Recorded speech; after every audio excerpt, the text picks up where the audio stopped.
Okay, welcome everyone to our webinar. We're really excited about our HubSpot User Group webinar, and the topic should be interesting for almost everybody that is focused on sales and marketing.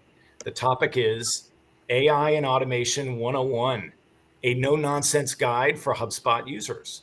And yes, this is part of our HubSpot User Group, which is AI and Automation in sales and marketing. So we know you all are members through that hug. And if you're not already part of our LinkedIn group, now's a good chance. We'll talk more about that. And I am here as part of three great companies, which we'll talk more about: Evenbound, HubSpot, and MobileForce. My name is Philip Levinson, CMO of MobileForce. And I'm here with my partner in crime, also co-leader of our hug, Colby Hansen. Hey, Colby. Hi, Phil. Excited to get started with everyone. I think this should be a really exciting topic. With that, I'll kick us over to our chat icebreaker. Some of you have already been replying, which is great. But on a scale of 1 to 10, 10 being the most confident, how confident are you in using HubSpot's AI tools and agents? No judgment. I've seen answers across the board: 5, 7, 8, 3s, 6s, some more 3s, some 5s. So all over the board.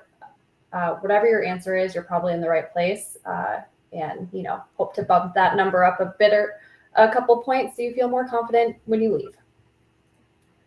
And Phil did mention we do have a LinkedIn group, so I will paste this in the chat as well. But we have over 100 community members here where we share AI updates, news articles, we recap previous hug events. So it's a great place just to stay in the know. And like I said, I'll share that link here in a minute and you all can click in and join us over on LinkedIn. But I'll go back to you, Phil. This is great. And I can see we're getting a lot of folks. Thanks everyone for responding to our icebreaker. What we want to also remind you is that this will be interactive. So any questions you have, please feel free to drop those in the Q&A section and we'll try to get to as many of those as we can. Why don't we introduce our panelists? And what we're going to do is we're going to check in with them briefly and then formally introduce them when they come time to present.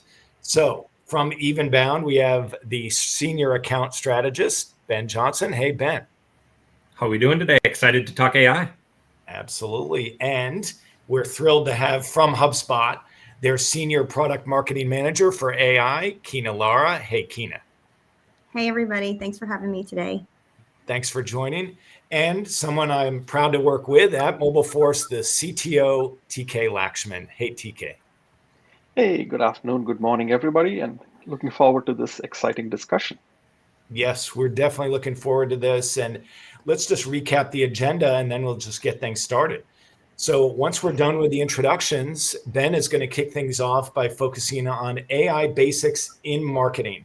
And then after that, that's a perfect segue into Kina's presentation focused on AI basics in sales with a specific focus on prospecting. Once she's done, TK will pick up that baton and talk about AI basics in sales quote to close, which really are two parts of that sales process that are critically important. And then we'll have that Q&A. So if you do have questions, drop them in the Q&A section and I'll hand things back to Colby. Perfect. I just wanted to set the stage today as we're talking about AI. I feel like a common misconception is human versus AI. And I think this quote from Dharmesh does a really good job of, combating that. So Dharmesh Shah, if you're unfamiliar, is the co-founder and CTO of HubSpot.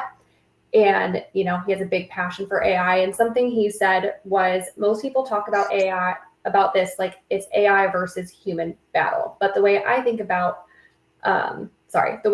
of it is not human versus AI. It's a human to the power, the AI power. It's an exponent. It's amplifying force for human ability. So AI is making us better, not taking our jobs. So I hope we can go into the rest of the session with that open mind. And with that, I'm going to stop sharing, pass it over to Ben so he can talk about AI in marketing. Perfect. Thank you, Colby. Just want to verify. Looks like you can, but can you all see my screen before we get going? All right. Love it. Yes. So like Colby said, and Philip, I'm here to talk a little bit about AI basics in marketing and some of the tools that are available to you in HubSpot. And I really love that quote from Dharmesh. And we're going to talk a little bit about that too.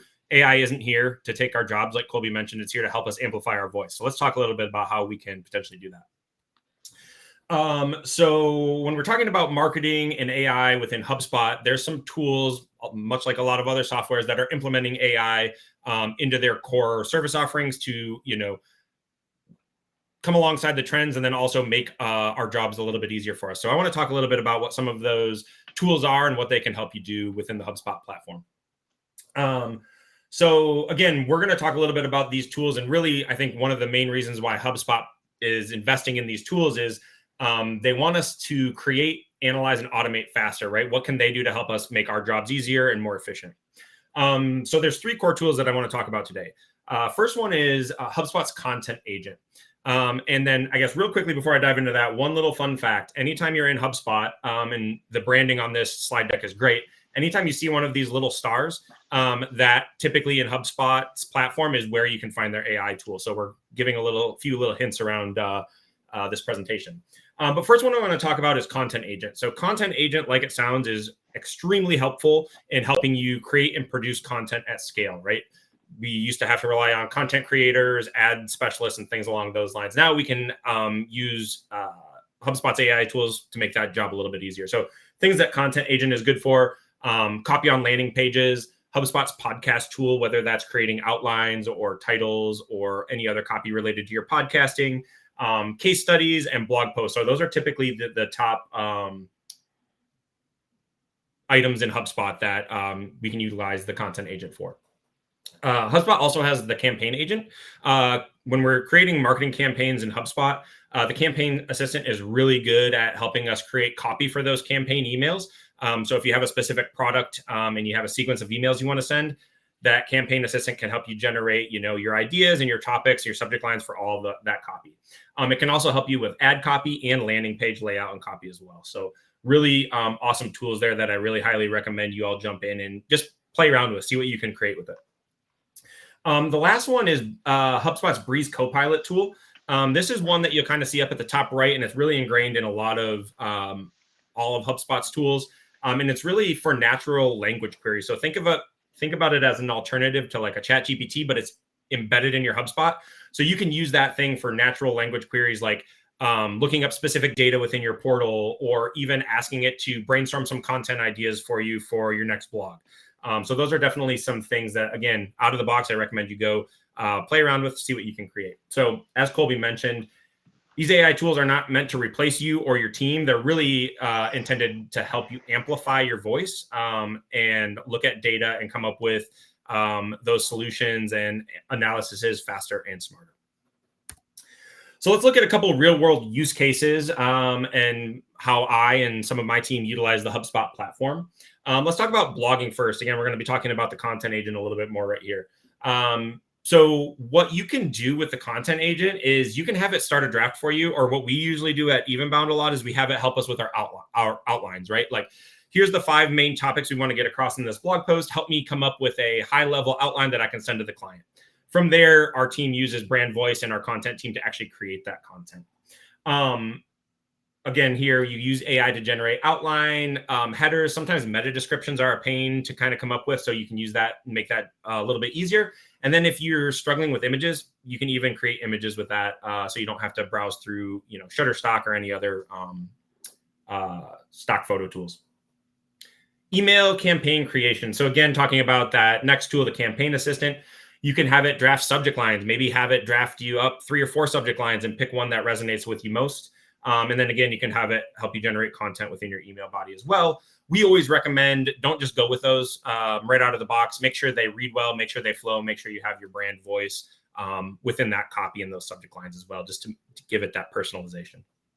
And then SEO and topic research. Like I mentioned, that Breeze Copilot is a natural language tool. So you can say, hey, I'm thinking about writing a blog to help promote my new widget that I created, right? And here's 3 of the benefits, right? Help me create some content ideas that I can, push out to my target audience. And it'll, come up with those high-level ideas, and you can use that as a brainstorming tool. Also good for keyword research as well. You can ask it, what's some of the search volume related to this, and you can get some really good information.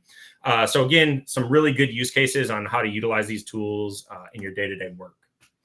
And then as you may have seen, I'm an account strategist at Evenbound. So I get a lot of questions from my clients. And when AI first started coming out, these were some of the questions, that we're getting from our clients who just aren't in the know, right? They're looking for us for answers. So one thing that I've heard a lot of is AI generated content just sounds too generic and off brand, and people feel like they can get a sense of when something's created with AI.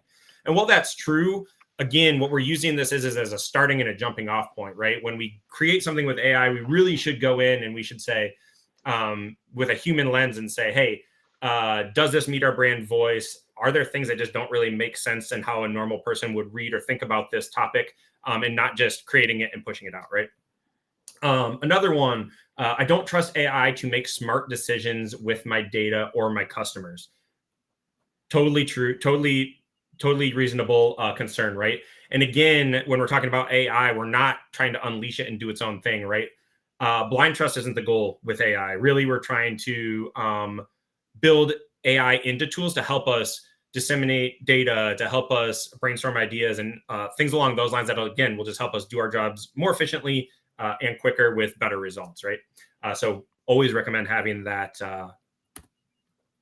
human element as a final touch before you send anything out. So now I'm going to take you on a quick demo actually into our portal, and want to use a really cool AI feature that HubSpot has come out with definitely within the past year, the campaign remix tool. Really great way to take a piece of content and really make it work for you. So let me just make sure that everything is looking good here. All right, cool. So I'm in our Evenbound portal, our HubSpot portal. So the way you get to your content remix tool is over here on the left bar. We have content. If you click on that, you'll see the remix tool down here. Now, what the remix tool is really great for is, like I mentioned, it's taking a single piece that you've created and using AI to help you generate supplemental pieces of content or additional content that can help support that campaign. So I'm going to start with a blog post. And actually, sorry, let me go back. Confirm. You can actually start with multiple different things. You could do a blog post. You could pick an external URL off your website. You can just copy and paste text in here. You can use PDFs, other files. There's multiple ways that you can start with content remix. I'm going to start with a blog post. So it's super helpful. You could pick your content type even once you get in here if you want it to be a site page, a case study, or anything like that. And then it'll actually just pull up all of your blog posts. So you can search for them or you can scroll through if it's a recent one. I'm going to use this recent blog post that we created, the ultimate guide to HubSpot AI tools. I feel like that's relevant. So we're going to add that as content. So now we're starting to build our content resources, right? If I had additional content, which I don't for this example, but I could add more starting points for the AI, right? I could add maybe an email that we wrote or maybe another blog post that I really thought resonated with this topic as a starting point. From there, we're going to go down to the plus sign. Here is where we can create whatever kind of other content that we feel like we want to use in our campaign. So for this, I'm going to do ads. I'm going to have it create 2 different ads for me. We're not going to do a blog post because we're putting a blog post in. I'm going to have it create an image for me that I can use. And then I'm going to have it create an email for me. So again, you can increase the number of outputs if you want, but we're going to start with this just as some basics. Then what you get to do is you get to even add even more context to this, right? So it's going to pull up this sidebar and it's going to ask you, right? So, hey, we're going to create an ad for you on LinkedIn. Is there any other instructions you want? I'm going to say, gear this towards a B2B industrial company, since that's one of our target markets. And then in this one, I'm actually going to say, I'm just going to copy and paste.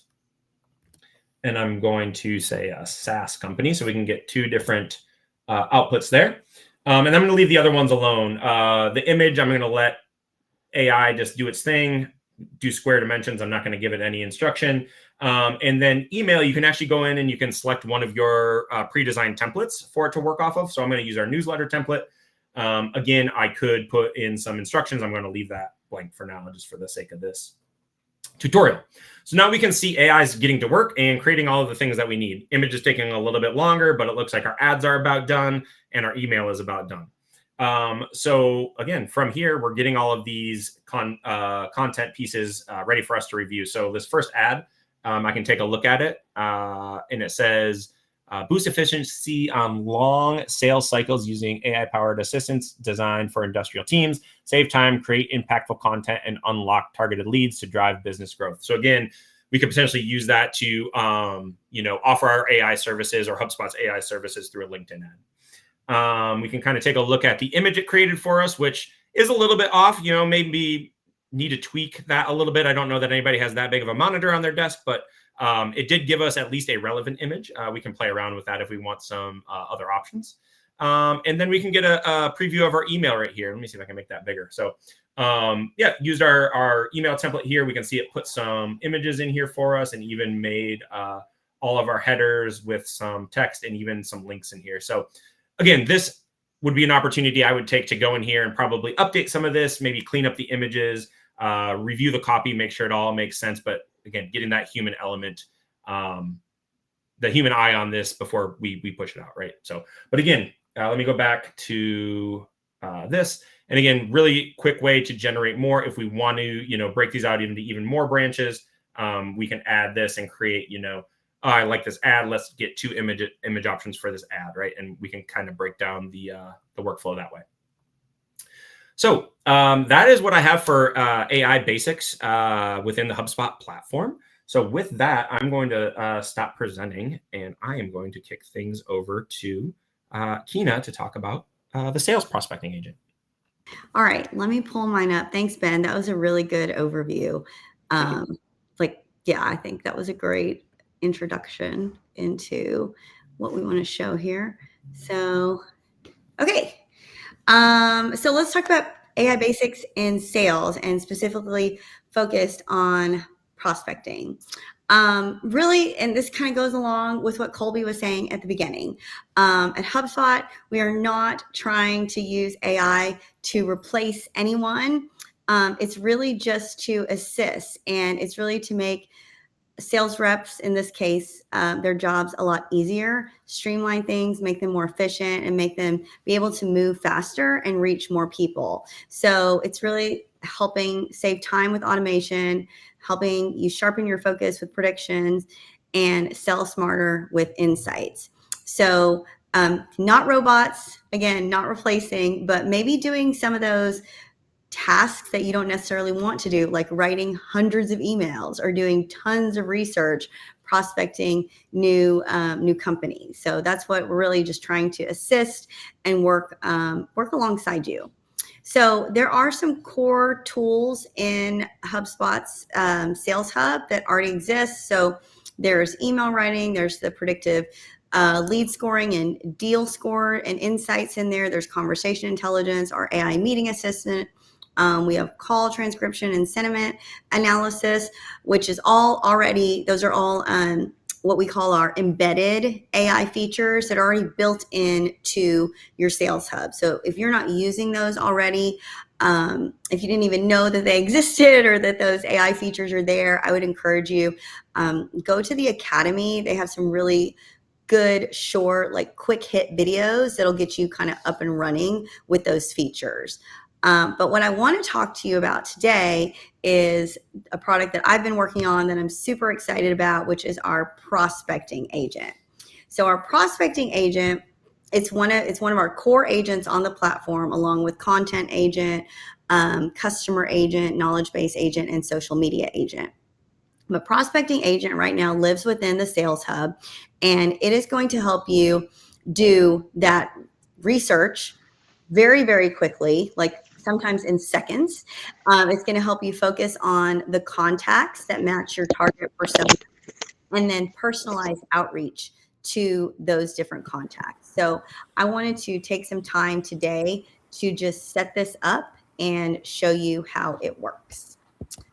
All right, let me switch screens here. And let's see, I may have to stop sharing for a minute and switch over to a different screen. Give me a second. While you're doing that, Kina, I am going to share a link to the HubSpot Academy, specifically some AI and Breeze videos. So if anyone's interested, definitely check those out. That's awesome. Thank you. Okay, so when you are in HubSpot and you go to the Breeze Overview tab, and this is the first time if you're setting up any of the agents, when you go to that Breeze Overview tab and takes you in there, you're going to be able to launch any of the agents that you have access to. Some of them are still in beta. Right now, Prospecting Agent is in public beta. But you'll come in, and the first thing you want to do to onboard is to set up your agent. So I'm going to show you, I'm going to actually walk you through this and show you how simple this is to set up. So when you go in and you set up your agent, the first time you can name it whatever you want. I'm just going to leave it as default. You can add a description in here. And then what you're going to want to do is put in your company's URL. So I'm just going to do HubSpot here.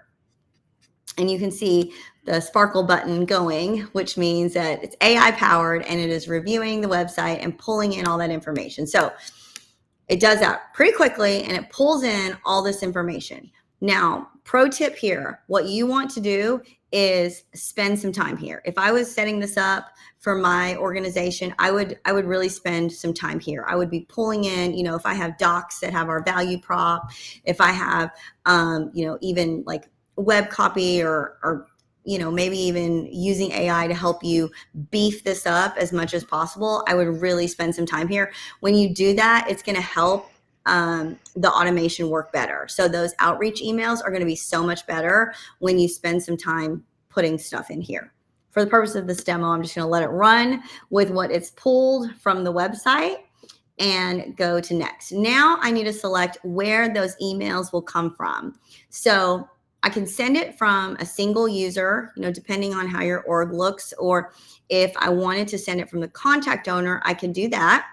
And if there is no contact owner for that particular contact, then you can just default to a particular user. So that's how I'm going to do it here. And Jeanette, yes, you can modify your agent setup at any time you want to, and I'll show you how to do that in a minute.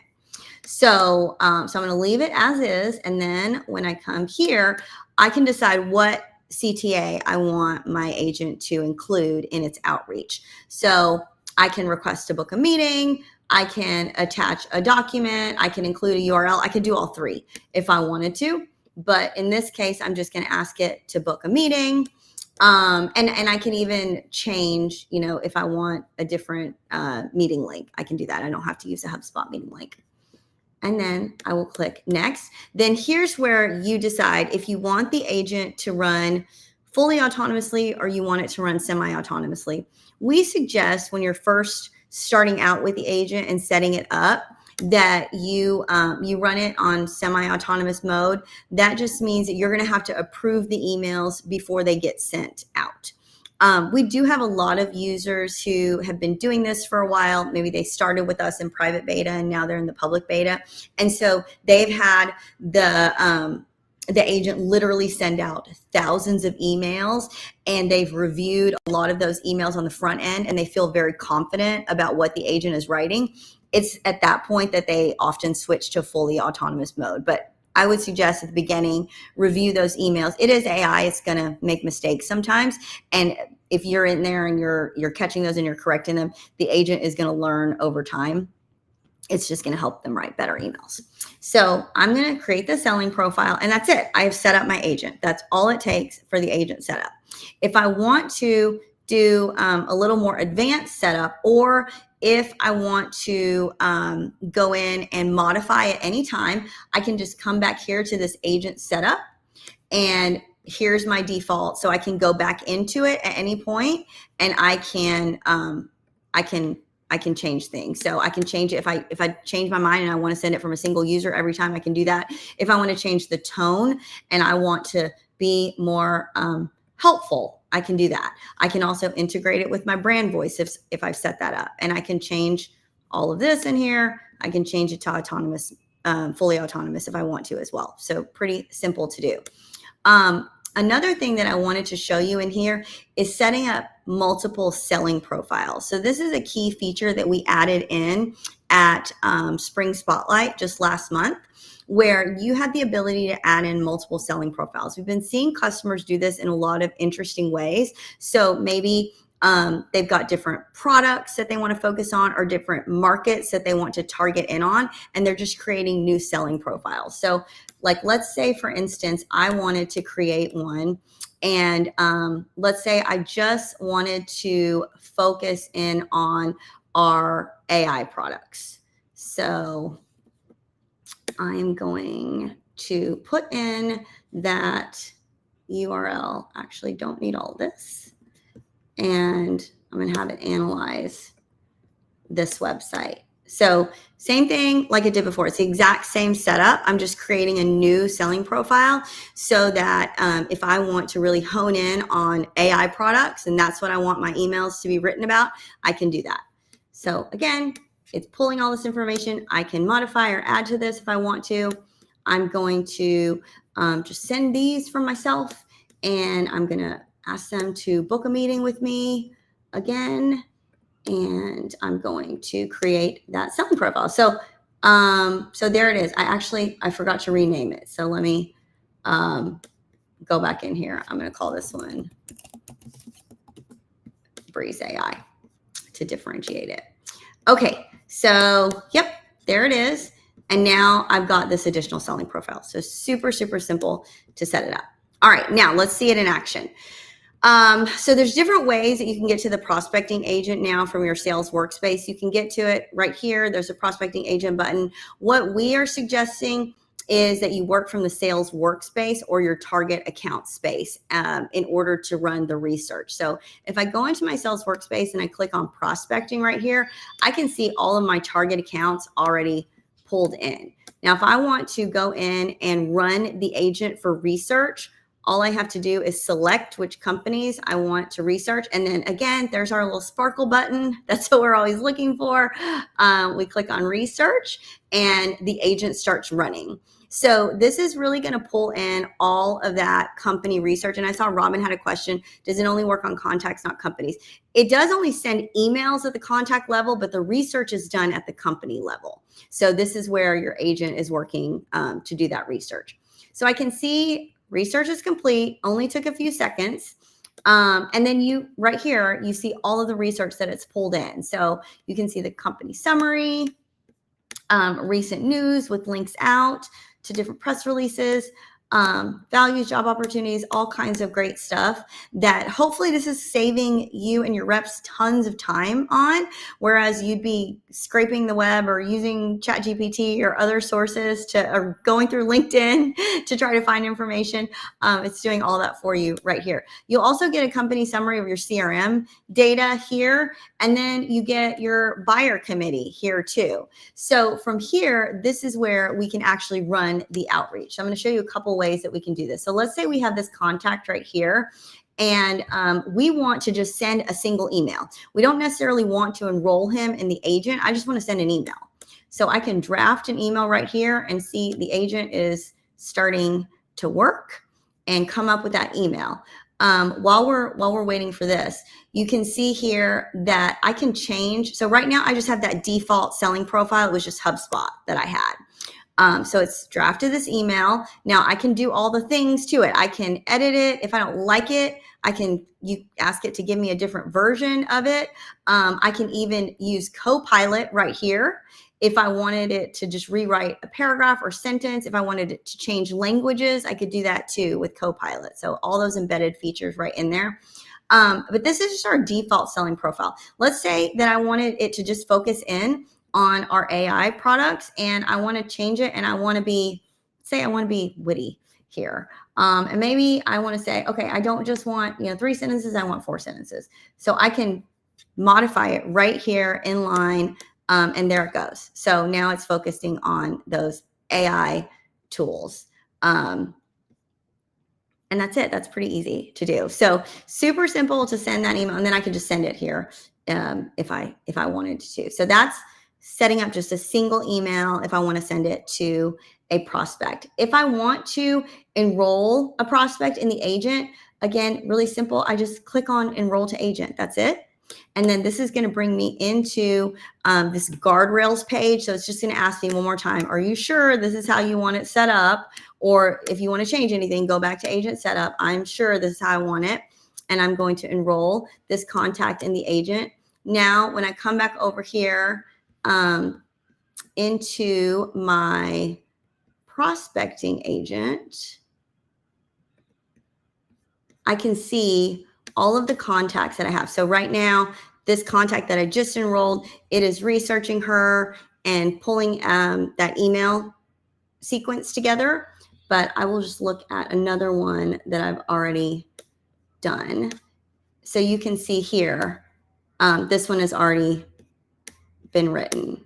We've got that first email. If there's no response, then it's going to send another one. No response there. It's going to send that third and final email. So, and from there, all you do is start outreach. It's pretty simple to run. And, you know, we hope that as you use this and as you build more content into it with your selling profiles and also work with the emails, that the agent gets better, it gets smarter, it learns how you want to write emails, and you get better outcomes as you use the agent. All right, I'm going to stop sharing now and turn it over to TK. That was great. Thank you, Kina. So let me start by focusing on the no nonsense part of the title of this presentation today. A big part of no nonsense to me is to listen and to learn. And to that end, I would love to learn a little bit about those of you who are attending here. The first and the only question I want to ask you is, you've heard a fair amount of great information coming in from the HubSpot platform. What I wanted to ask you was specifically, if you look at HubSpot, there is automation that goes on from the marketing side, from a prospecting side, and then as you go downstream, from a quoting and closing the deal side. How many of you are using HubSpot Sales Hub, specifically the sales tool? If you could drop a note on the chat saying that, yes, you're using HubSpot Sales Hub, that would be great. So with that in mind, let me jump right into the various elements of AI and automation from the point of view of who's using it. So far, you've heard Ben describe campaigns and how content creation and other aspects of campaigns can be automated using the AI tools. And then Kina did a fantastic job describing how HubSpot's prospecting tool helps you go further along and engage with that prospect. So what I'm going to do from that point on is to start introducing the various elements of that selling ecosystem. Now that you know who that prospect is, you've engaged with him, let's try to get to a point where you can get to a quote that the prospect is looking to purchase products from you for, and then close the deal. So this is where the seller and the buyer provide that context, which is important in figuring out how to use the AI and automation tools. So the other elements of this ecosystem, of course, are the administrator who's administering that sales process, and of course, any approvals that are needed. And so there is an approver, typically a sales manager, sales director, sales VP, who does approval of various quotes if there are discounts, if there are special cases involved.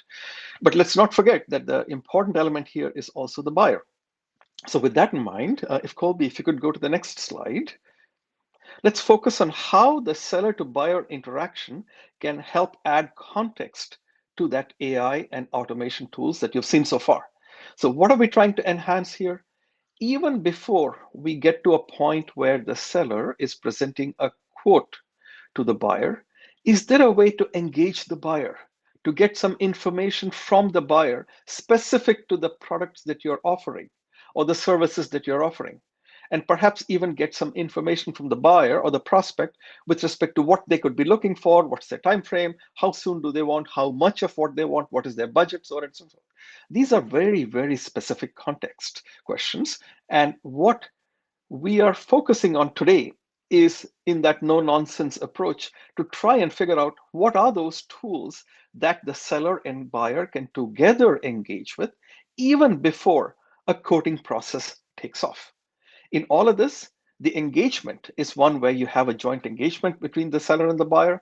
The pricing is where the various elements of the quotes, the estimates, the proposals go back and forth between the seller and the buyer.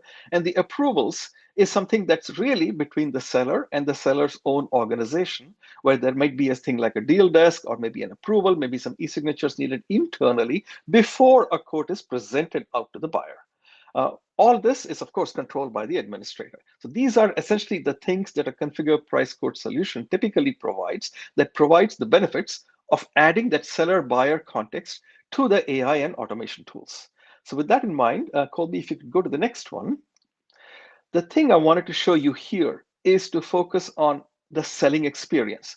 So you've seen a fair amount of prospecting from Kina's presentation.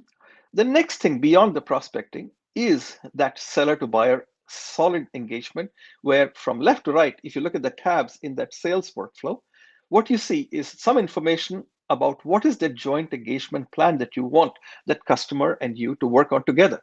Get some information from the customer, provide some information to the customer, and with that, you've reached some kind of a dovetailing, which enables you to then intelligently create a quote using that context that the buyer has provided you.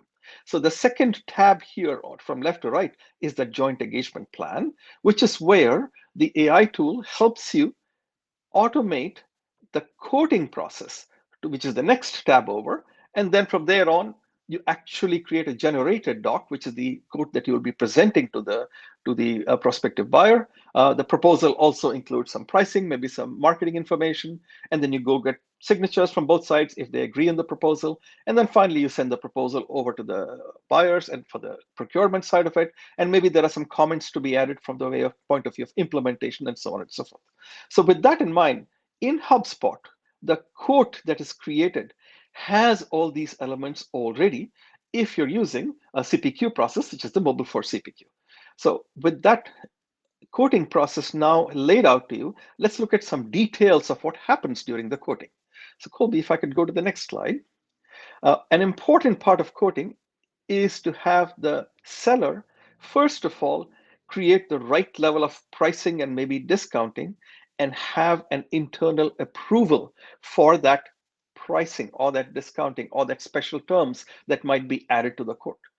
That approval typically is provided by perhaps a higher up or maybe a sales manager or VP, so on and so forth.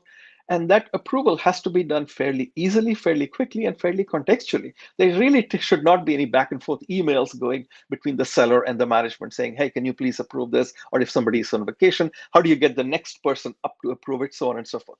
Also, you might have multi-tier approvals where it isn't enough to just have one person approve a non-standard quote. You might need multiple people in a chain of hierarchies. The first person approves first, then the second person approves. These are all things that need to be automated. And if they're not automated, they can be quite painful, waiting for somebody to just do something as simple as an approval. I'm sure you've noticed that in the sales process. So once you've gotten some kind of an approval groups set up, once you've gotten some set of a level involved in the approval, saying that this is the first level approval, which is the person here, the second level approval is the VP, and the third level approval is the sales director or whatever. So once you've set up these levels of approvals, at that point, you've essentially gotten the automation in place where you can create that proposal and in one click, send it to the necessary parties who will receive it, and directly through their email itself, without having to go into any other system, one click approve that request for a special pricing or a special request. With that approval process in place, now we can go into the next steps, which are the various elements of the product, the pricing, so on and so forth. So Colby, if you could take us to the next slide. This is where the fun part starts. The product catalog has many, many different products. Is there a way to simply recommend a few products that the buyer might benefit from that you already know that perhaps other buyers in the same industry were interested in? Also, if the buyer has a specific country or a currency that they would like to work with, whereas a different buyer has a different currency, there are various tiers depending on how much the buyer is looking to buy. You could have tiered pricing, various volume pricing, cost margin. The products that you're selling themselves might be configurable. And so because they're configurable products, they might require a fair amount of additional configuration. These are all challenges that a typical CPQ solution can then address in the next step of the sales process. So Colby, if you could go to the next slide.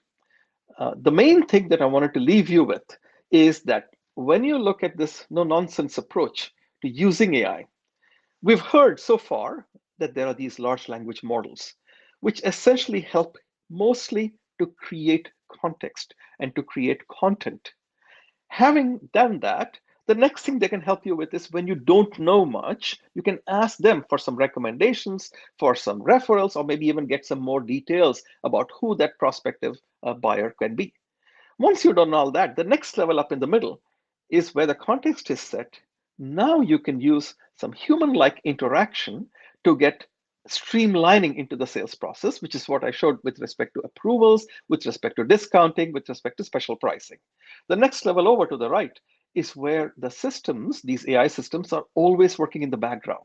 They're working in the form of an agentic system. The agent is always working. It's not like you're talking to agent and asking a question. It is always working in the background and doing things like profit computations or maybe margin computations. And as you keep going through your process of selling, you don't have to spend extra time trying to just get your compensation in place because you forgot to do the profit computation.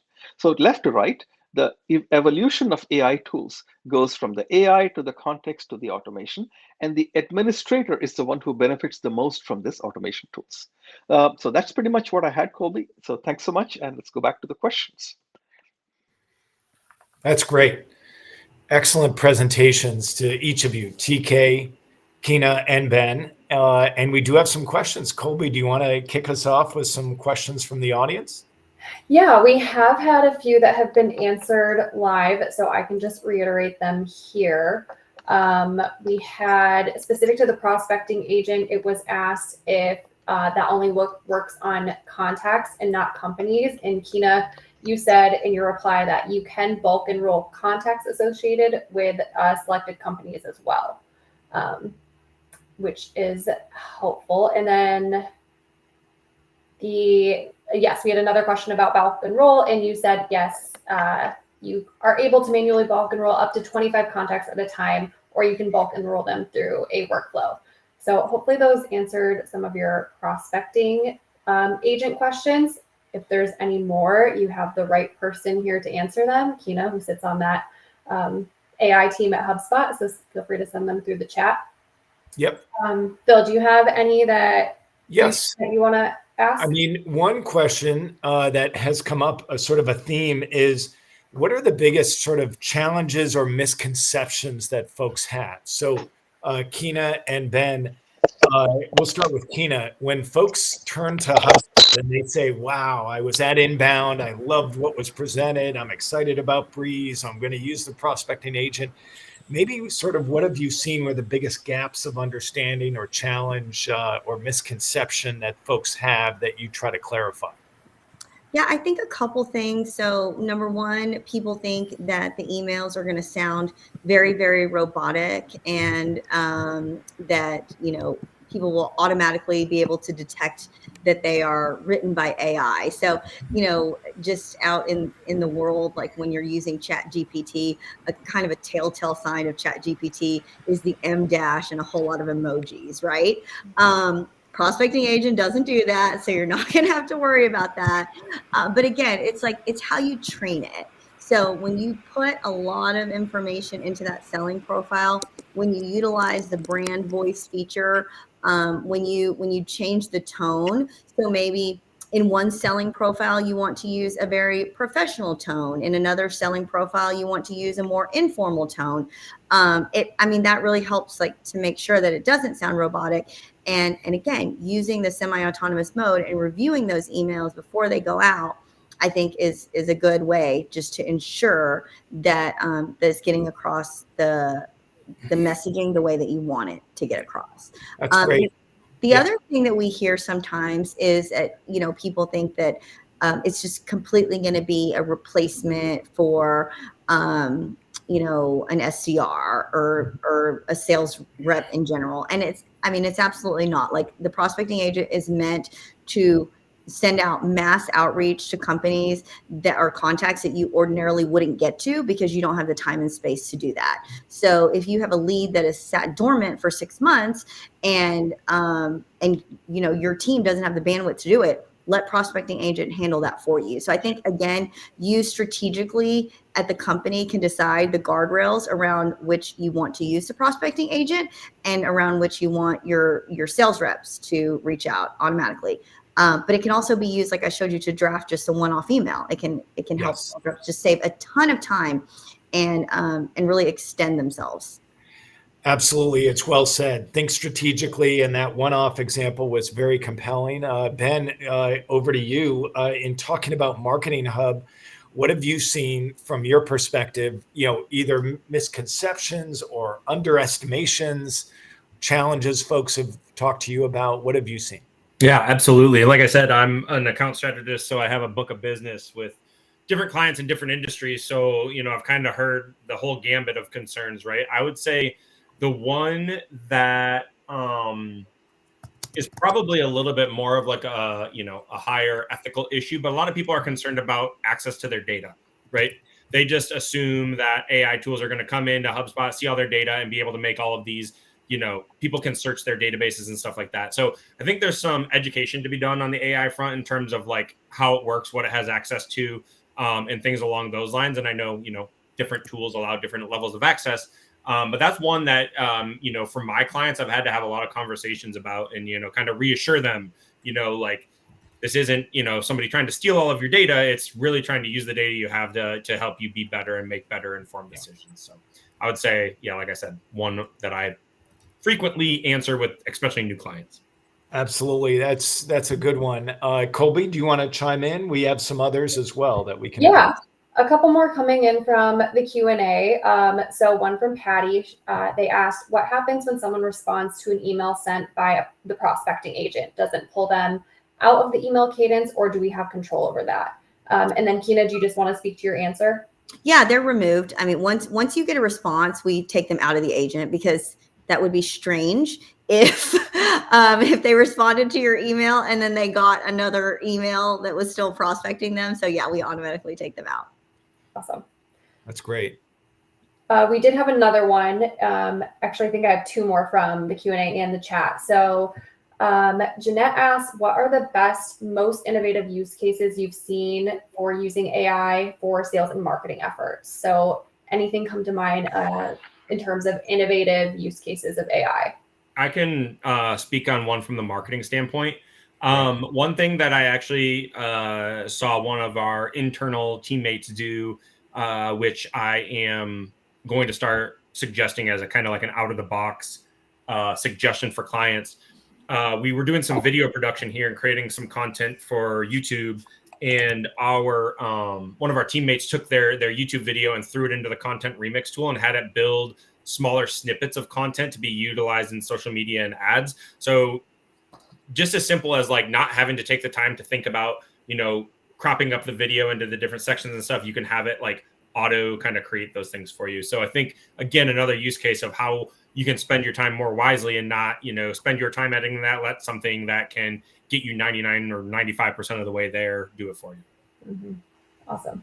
That's great. Anything on your end with that question?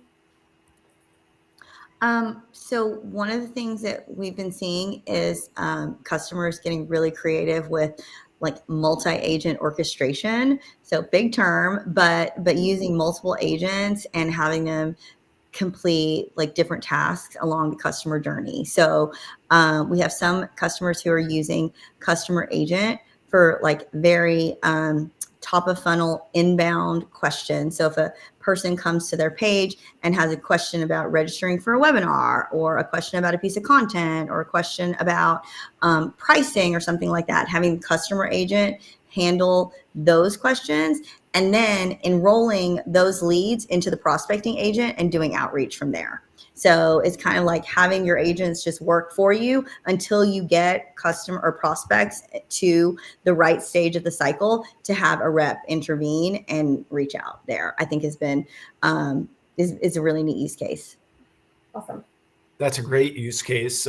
Kina, let's stay with you. Another theme that came up is related to mobile teams. So when folks are using Sales Hub and they have mobile sales teams or field sales teams, and they're wanting to interact with Sales Hub and update and access information, how have you seen those types of questions? Like, what sorts of questions have you gotten from those companies, and how have you and the AI team worked to address those? This is something that we're really heavily spending a lot of time talking about and getting ready and prep for inbound, which I think you'll be very excited to see a lot of the new enhancements coming to, particularly Copilot and mobile surfaces. As far as all the hubs go, Sales Hub is the one that is most used on mobile. And so we're definitely investing, working, like the Sales Hub team is working closely with the mobile team. I think right now, from what I've heard from customers, it's a lot of like notifications that they're getting on mobile, and like moving deals along the cycle, maybe sending quick emails and things like that. But we're definitely, I can tell you, just as preview for inbound, we are definitely looking to beef up those mobile spaces so that you can do more on mobile. That's great. Let me acknowledge that I think TK is having some audio troubles, so we won't be asking him. But what I'll do is I'll drop as far as mobile force and mobile questions about mobile sales teams and field sales teams. We did recently publish a blog that can also help address how we work with customers that need to provide very robust quoting, very robust proposals and pricing while in the field. I'll drop 1 or 2 blog posts that we've recently shared. So that'll answer that. TK, if your audio comes back in, let us know. Otherwise, we'll fill you in. We do have a couple other questions from the audience. Colby, while we answer those, maybe do you want to pull up the how to get in touch with us slide? Sure. Because these will be our last round of questions. Also, just want to say thanks for everyone for being so interactive. Go ahead, Colby. Yeah, this is some great participation from the crowd, so I love that. We do have 2 more questions in the Q&A I want to get to. One from Jeff. He asked, in terms of AI for customer outreach, what is available in Marketing Hub versus Content Hub? So I don't know if, Ben on the marketing side or Kina on the HubSpot AI side, if either of you have a response to that one. I mean, I can kind of go through at least high level from my perspective, and Kina, I guess if there's anything I missed, let me know. So when we're talking about Marketing Hub, we're talking about things like email marketing, the social, the ads tool, events, campaigns, all of those have AI tools built into them. So again, if you want to create an email, you can create that through the Marketing Hub and utilize, the sparkly button, which I'm going to coin that term now, and help you create content for that email, right? So that's from a marketing standpoint. And then from content, think about that as like web pages, blogs, case studies, and then the remix tools under there as well. So it's built into all of those tools. I wouldn't say you need one or the other to get that AI functionality. If you have Marketing Hub, you can use it in there. If you have Content Hub, you can use it in there. Awesome. Thanks, Ben. That's great. Kina, you mentioned inbound in the last minute or 2 that we have left. Anything else we should be holding our breath for? It seems like that'll be very exciting. Also, it'll be in Silicon Valley and out here. What are you looking forward to the most there? Well, it's going to be a big change from East Coast to West Coast. So I think that's going to be a lot of fun. I think, you're going to see continued advancements in our AI. I think that all of our customers are going to be pleased to see that we are really building the foundation around AI. So when you are using HubSpot, you'll be an AI first company from day one. You probably remember our easy, fast, and unified theme from Spring Spotlight. We're going to continue that along with unified, and you're going to see more of how everything is connected, how everything's working together. With AI specifically, more on like model context protocols and the multi-agent orchestration. You're going to see lots more agents, which is going to be exciting. Right. So not to give too much away, but it's definitely going to be one that you will want to be at for sure. And I did want to say, I wanted to acknowledge this question. Can the prospecting agent write emails in Spanish? Not yet. That is a question that I get on every single webinar and talk that I do about the multi-languages. Right now, the workaround is to just throw it into Copilot and have it translate, and then send out the email that way. But it is something, I promise, Alejandra, it is being asked by lots of people. Our product team is on it. Yes, that is a good question, and I have heard that. Thank you, Kina, for addressing that. Yes, we are excited about inbound. I think we're really wrapping things up. Colby, do you want to? You can see this is how to reach us for any HubSpot-related AI questions. You can see their URL there, Colby, and then from Mobile Force, obviously, and Evenbound as well. You also have our email addresses. I also just want to thank each of the presenters, Ben, Kina, and TK. Colby, do you want to wrap things up? Yeah, that's really all we have. Again, if you want to join us over on LinkedIn, that link is in the chat. I'll paste it in there one more time. If you want to join our LinkedIn group, it's fun over there. And yeah, stay tuned for our next Hug event as we kick off summer. We'll keep everybody in the know. If you have any specific topic requests you want us to cover, I'm all ears. So feel free to send me an email or reach out to me on LinkedIn. I'm sure that same offer goes for Phil, but really appreciate everyone's time today and you're joining us. And yeah, thank you to all of our speakers as well. It was a great one. Thanks, everyone. Thanks. Thank you. Bye. Thank you. Thank you. Have a good one.